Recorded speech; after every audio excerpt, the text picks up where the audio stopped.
80 más 10, Antropologías en Córdoba.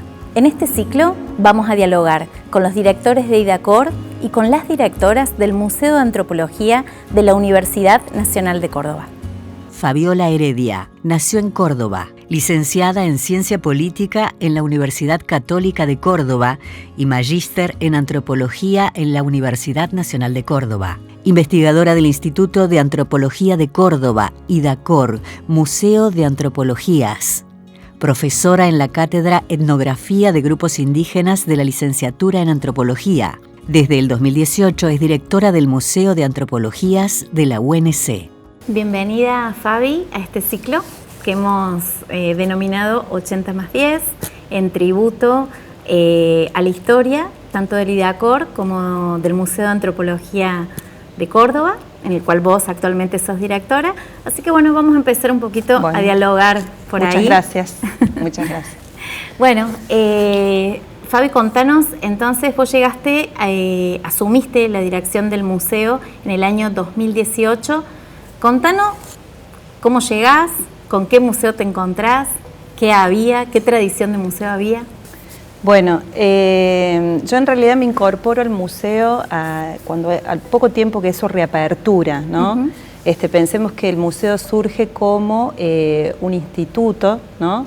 Un espacio de exhibición ligado a ese instituto, los típicos institutos de mediados del siglo XX para fortalecer las áreas de investigación de las universidades. Así que bueno, tuvo sus devenires, ¿no? Y en el año 2002 reabre sus puertas al público en el nuevo edificio, el edificio que todos conocemos en la calle de Irigoyen, y unos años después yo me incorporo a diferentes equipos de investigación y bueno, ahí es donde entra mi vida en el museo.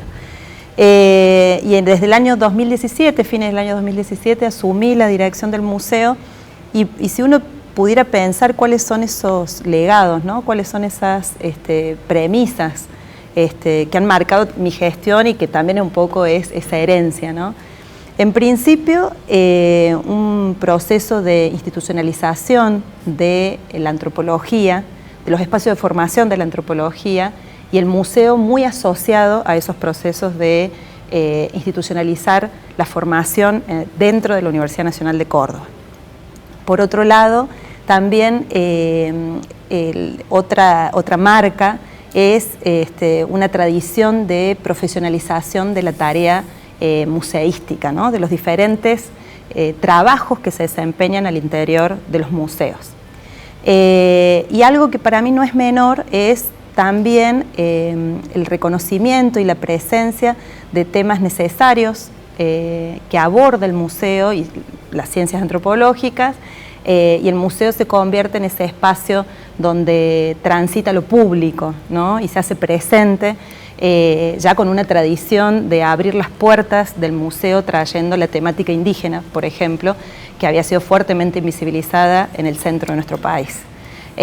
Así que tenemos esa herencia, bueno, por lo menos para mí es una herencia de mis directoras anteriores, de Mirta Bonín, Roxana Cataño, Ludmila Silva Catela, que trajeron estas temáticas y que bueno, yo también me vi en el compromiso de hacer una continuidad, ¿no? Con todo esto. Si bien vos hablas de esa, recuerdo que por ahí conversando con Mirta está esa frase de llevar los indios al centro, ¿no? O sea, este tema de visibilizar las problemáticas indígenas de Córdoba, pero también nombraste el tema de los temas públicos actuales.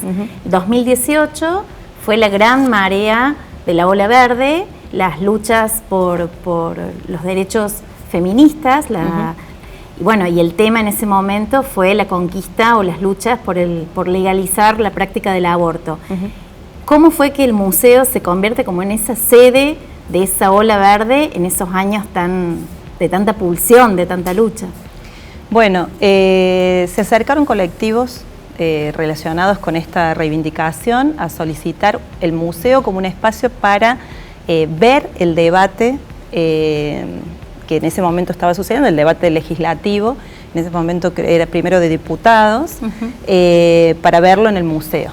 Lógicamente yo imaginé que iba a ser mucha gente, Y pusimos los recursos que teníamos a disposición, fue poner el espacio, una pantalla gigante y un parlante para que se pudiera escuchar públicamente el debate. Esa fue la intencionalidad, sabiendo que esto iba a significar legitimar presencias, ¿no? Estas presencias que habían estado transitando en las calles, de repente podían hacer uso de un espacio público. Esa fue la intención. Y por otro lado, a nosotros en la antropología nos interesa discurrir, participar, implicarnos, ¿no?, en debates sociales. Este es un debate muy interesante, más allá de los posicionamientos al respecto, ¿no?, mi posicionamiento personal o el posicionamiento que tenía la Facultad de Filosofía en ese momento, que apoyaba el proceso de legalizar el aborto. Pero más allá de eso, a nosotros nos interesaba cómo es que cuestiones de la vida íntima se hacían públicas, ¿no?, que en otros contextos sociales habían sido históricos, habían sido cuestiones de la vida íntima y de repente se hacían públicos, y también nos interesaba estos debates sobre la vida y la muerte, ¿sí? Es interesante que para algunos colectivos la vida empezaba en algún momento, la muerte, cuándo se da la muerte, qué significa vivir y morir, ¿no? Entonces, eso a nosotros como antropólogos, esos debates de las sociedades contemporáneas nos interesan. Bueno, luego después la Marea Verde se apropió del espacio, ¿no? Eso también tuvo consecuencias, lógicamente, ¿no? Con relación a eso, bueno, creo que el museo alojó también el colectivo de actrices, artistas, personalidades de la cultura que elaboraron una carta, me acuerdo, al Senado de la Nación, pero como bien vos decís, eso también trajo algún tema ríspido con cómo actuaba un museo, sí, un museo universitario, y bueno, cuáles fueron esas, porque fue una decisión política abrir el museo a esa cantidad de gente. ¿Qué costos tuvo esa decisión? Cuando nosotros hablamos de lo público, la primera identificación es para todos, ¿no? Para todas las personas. Y se sintieron excluidos otros colectivos que formaban parte de esta discusión, como fueron algunos grupos evangélicos o aquellos grupos identificados con el nombre de Provida. Entonces, en un principio pidieron mi renuncia en 3 oportunidades, solo se hizo pública una de esas veces, y asociados con un partido de ultraderecha, obviamente que es un grupo de diferentes colectivos evangélicos, no es general, ¿no? En ese momento pidieron mi renuncia. Y después me hicieron una denuncia en la Policía Federal por poner la bandera del orgullo, diciendo que yo atentaba contra el patrimonio. Bueno, eso no tuvo mayor repercusión y tampoco, bueno, fue resuelto con mucho criterio por parte de la Policía Federal.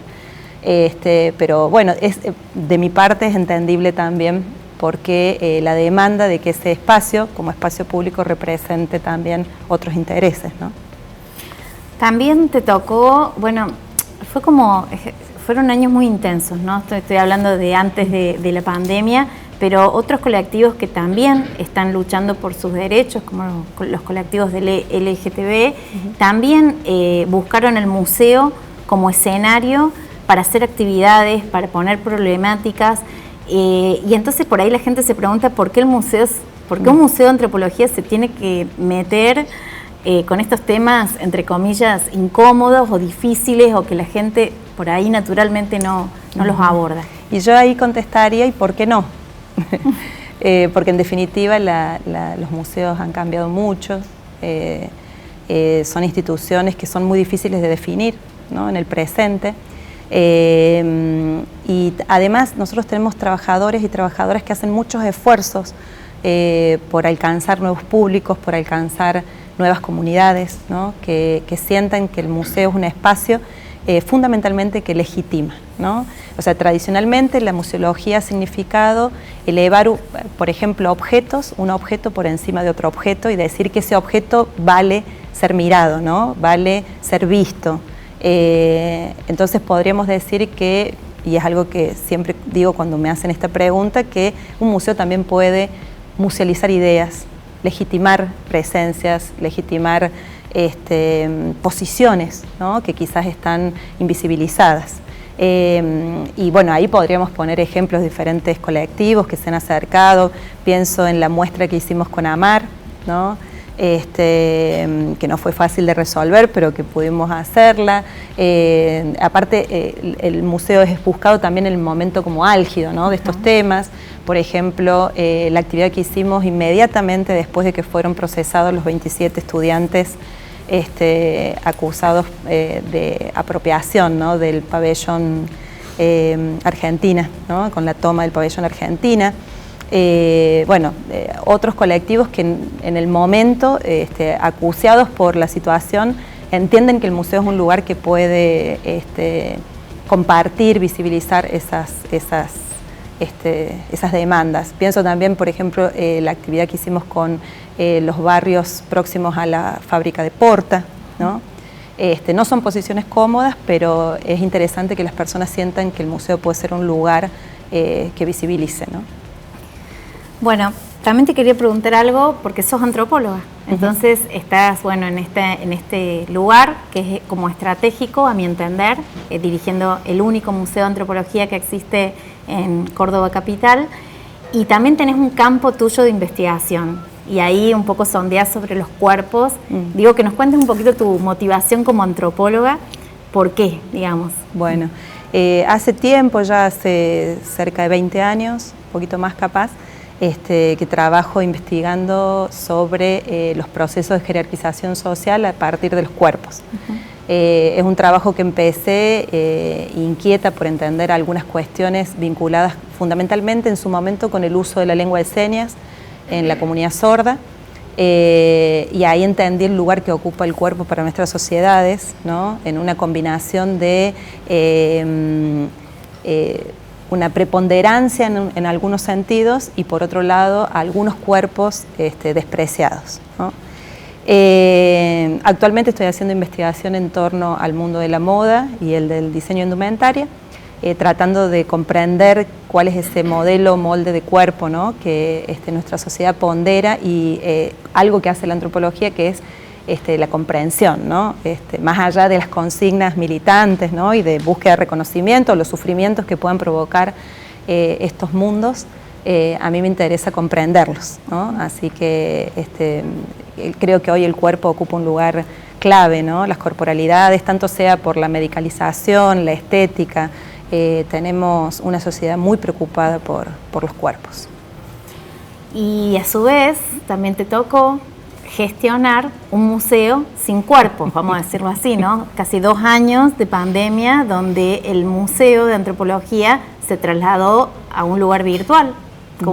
Qué sí. Paradoja, ¿no? En ese sentido. Sí, bueno, eso significó un gran desafío porque uno no puede pensar los museos sin la exhibición, ¿no? O sea, sin ese espacio de exhibición, sin los cuerpos dando vuelta en el museo, los visitantes convertidos en navegantes, ¿sí? Pero bueno, fue un desafío, fue interesante. Bueno, todas las instituciones pasamos por esto y tuvimos que crear. Y ahí, bueno, creo que todas las áreas se pusieron de una u otra forma a pensar estrategias para poder acercar los públicos al museo, para que ese lazo no se rompiera con actividades virtuales, al mismo tiempo sabiendo que la gente estaba muy demandada, porque en todo caso yo diría que no es que no había cuerpos, sino que los cuerpos adquirieron otros modos, ¿no? Los cuerpos en las casas, que todos vivimos eso, entre animales humanos y animales no humanos conviviendo, bueno, la saturación de los horarios, el ámbito doméstico hecho público en las cámaras, bueno, muy interesante todo lo que pasó. El museo no estuvo lejos de eso y generamos estrategias, por ejemplo, los recorridos 360, ¿no? Somos el único museo en Córdoba que tiene todas sus salas y exhibiciones convertidas en recorridos 360, bueno, cartillas educativas, elaboró el área de educación, cartillas sobre la accesibilidad en los museos, elaboró el área de museografía, o sea, y nuestros investigadores siguieron trabajando incansablemente. Antropología desde casa, ¿no? Sí, ahí hicimos una sección de notas con antropología desde casa, sí. Por último, Fabi, bueno, vos recién hablabas de que la museología está como en permanente cambio. Yo también siento que el siglo XXI ha puesto de otra manera a exhibir esto o a legitimar estas cosas que decía, tantos objetos como ideas, de cara a lo que sigue, ¿no? Que como directora, de cara a lo que sigue, ¿qué te imaginás? ¿Qué es lo que querés? ¿Qué función social tiene que cumplir el Museo de Antropología en Córdoba? Sí, cuando pensamos los museos, en principio eran espacios de exhibición de lo exótico, ¿no? Eran colecciones privadas que se abrían eventualmente al público, y después ya tenemos un momento donde eso cobra una gran relevancia y se convierten objetos diferenciados, ¿no? Distinguidos. Hay objetos distinguidos en nuestras sociedades por mucho tiempo, y aparecen corrientes de crítica de eso, la nueva museología o la museología crítica, y ahora efectivamente estamos en otro momento donde para el mismo ICOM, que es la entidad internacional que aglutina los museos, ya es muy difícil definir, ¿no? Pero sí está claro que hay algo que se busca que es diferente a otros espacios, es decir, un museo no es un centro cultural, no es un centro vecinal, ¿sí? No es un centro de arte estrictamente, ¿no? Un museo sigue teniendo esa función de musealización, que para mí es lo más interesante. A mí no me toca definirlo, por suerte, porque no soy museóloga, así que será una tarea para los y las museólogos y museólogas, pero sí entiendo que hay un proceso de cambio muy interesante que están viviendo, que tenemos que asumir ese compromiso quienes nos dedicamos al trabajo en museos. Nosotros tenemos la virtud de estar en un museo educativo, ¿no? El museo universitario, dedicado a las ciencias antropológicas, que es una ciencia vasta, ¿no? Con preocupaciones por la multiplicidad de los sentidos, de perspectivas, una ciencia preocupada también por los sentidos que los sujetos le imprimen a sus propias prácticas. Entonces, bueno, es un lugar privilegiado para justamente desde nuestro museo cuestionar la museología, ¿no? O sea, y traer nuevas formas de museología. Así que es desafiante, pero al mismo tiempo muy entretenida. ¿Recordamos las disciplinas que hay, que abarca la antropología? Sí, tenemos arqueología, bioantropología. De bioantropología podemos pensar que tiene que ver con lo que es movimiento poblacional, también antropología forense sería bioantropología. Tenemos también antropología social, que tiene una infinidad de variantes, hay de los temas más variados, y una línea que la que se inauguró en el 1941 con el instituto era la línea lingüística, ¿no? Nosotros en nuestro museo tenemos un antropólogo dedicado a la lingüística. No es algo muy desarrollado en nuestro contexto, pero también ahí tenemos a Rodrigo Montaño, un antropólogo que desarrolla esa línea. Bueno, si les tenemos que invitar a las nuevas generaciones a que se asomen a la antropología, ¿qué le decimos? Que las sociedades donde la antropología se ha fortalecido son mejores, porque hay posibilidades de comprendernos entre las personas, ¿no? La antropología, la ciencia antropológica es una disciplina que desestructura, muchas veces dedicándote a la antropología te rompe, pero te permite rearmarte. Y posibilita la comprensión, ¿no? Posibilita saber el por qué, ¿no? No significa justificar, pero sí comprender, que es una deuda que tenemos como humanidad. Bueno, Fabi, gracias entonces por acá, por estar en este ciclo, por acercarnos un poquito al mundo antropológico y bueno, y felicitarte también por la gestión dentro de la dirección del Museo de Antropología. Bueno, muchas gracias.